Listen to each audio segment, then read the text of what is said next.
Hello and welcome to a comparison and examination of the left versus the right side of the lane. I bowled for 15 years as a righty, it's my dominant hand, and I bowled for 7 years as a lefty. I have 28 300s and 14 800s righty, 2 300s, 2 299s, and 3 790s lefty. My high righty average is 238 and my high lefty average is 229. For all you internet detectives running to bowl.com to verify, since I stopped giving out rings every year, I generally don't fill paperwork out anymore unless I'm asked to, but most of it's on there, and the averages are of course there and verifiable, so that should be enough. I bowled numerous tournaments with both hands, including the Open Championships, local sports sweepers, Greater Ozarks, Greater Tulsa, Southwest, Greater KC, etc. So I have a large amount of experience with both hands in dozens of centers on dozens of conditions in several different parts of the country. I feel like this experience gives me the credibility to seriously speak on the topic, break it down, and explain it beyond the dumb mudslinging arguments on the internet. Realistically, it's a pretty short conversation, but there are some interesting and important perspectives to dig into and fairly defined pros and cons for either side. I'll be featuring the exotic gem on repeat as I ramble. Both have been taken to 3,000 by hand. I really just removed the shine. Both are drilled the same, both are on the house shot. First is the most obvious. The right side of the lane gets used more than the left. Approximately 13% of the general population is left-handed, and assuming that holds true for the bowling population and that one group isn't more drawn to bowling than the other, the right side of the lane gets about 9 times more traffic than on the left. Synthetic bowling lanes are very hard and very durable, but as lanes age, the traffic and use causes the friction levels of the lane itself to increase. Certain centers then become labeled high friction, and the search is on to find balls that get down the lane but then manage to pick up and drive on the back end. What is called the track develops, or an area of wear on the lane where most people bowl. Usually the track is around third arrow, but it can be further right or left depending on what kind of pattern the center historically puts out and where that drives the bowlers to. While all the friction can sometimes be a problem, it also creates a lot of consistency between the ball and the lane. Better bowlers will tell you that the lane condition is only part of the equation. The lane surface itself plays heavily into the ball reaction you're going to get. Some patterns will play quote-unquote easier in some centers and tougher in others because of the age and characteristics of the lanes themselves. When they play easier, it's because the built-in friction of the lane creates traction and stability not really intended to be there. When they play tougher, it's because the friction in the lane causes earlier and or more hook than is desirable, and as the lanes transition, it only compounds the problem. On the left side, which sees a lot less traffic, the lanes themselves still contribute. Some lane surfaces, such as AMF HPLs, are naturally higher friction, while their SPLs are lower friction. Even with the same lane condition, reaction on HPLs will be stronger, earlier, and smoother, while reaction on SPLs will of course be weaker, longer, and sharper. On the left side, because there's little traffic and wear to create additional friction, there's no added friction or track area to create blend, traction, or stability, so the ball reaction on the left will be longer and sharper than on the right. This is why you see lefties in urethane a lot more often. They're trying to create mid-lane stability that they don't have from the track friction, while also trying to reduce or tame down the sharp friction response.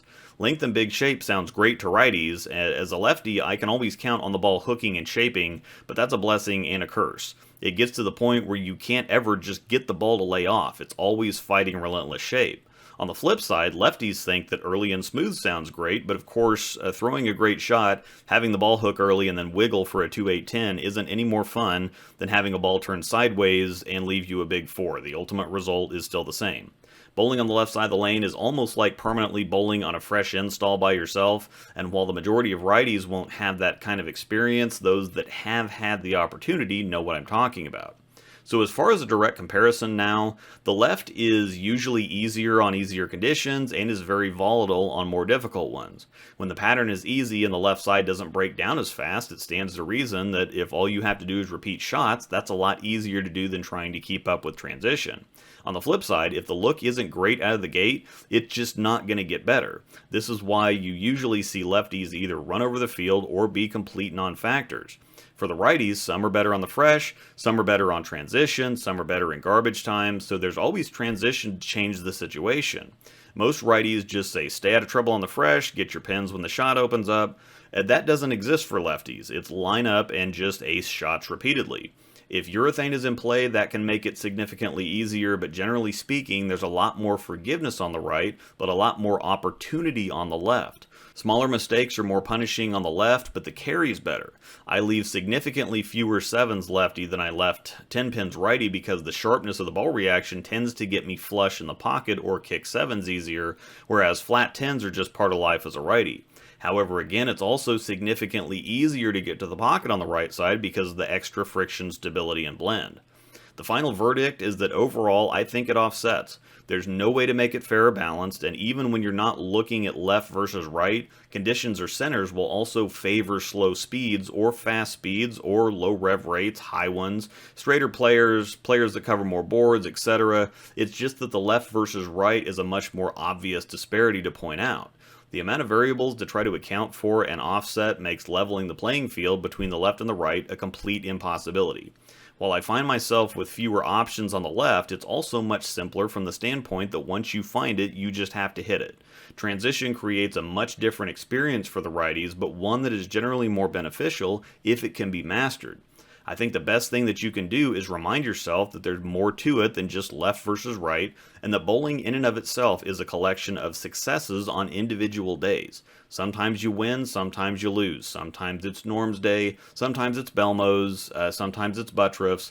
And instead of blaming any number of things bowlers typically find to account for their performance or lack thereof, it should just be accepted that you're not always going to have a great day for an infinite number of reasons beyond left, right, urethane, center, or condition. Ultimately, I would prefer to be right-handed because the transition meta is more fun, and I feel like you're more in control of your success on the right side, whereas on the left, if the fresh is difficult, the probability of you competing, even if you can out-execute everyone in the building, is slim. Just being tasked with finding the shot and then repeating it on the left sounds better than the reality the majority of the time, but it's obviously made up for by the occasions where the conditions are softer. The left is simply more hot and cold than the right, and it's easier to feel more frustrated by the circumstances than your performance on the left, as more of it seems to be out of a lefty's control than a righty. Please remember to follow my Bowler's Mart links. The exotic gem is available now. Use my code ROSEDAL10 at checkout at CoolWick.com. Check out my YouTube memberships for early and extra content. Thanks to my outstanding members. Thank you for watching, and may the strikes be with you.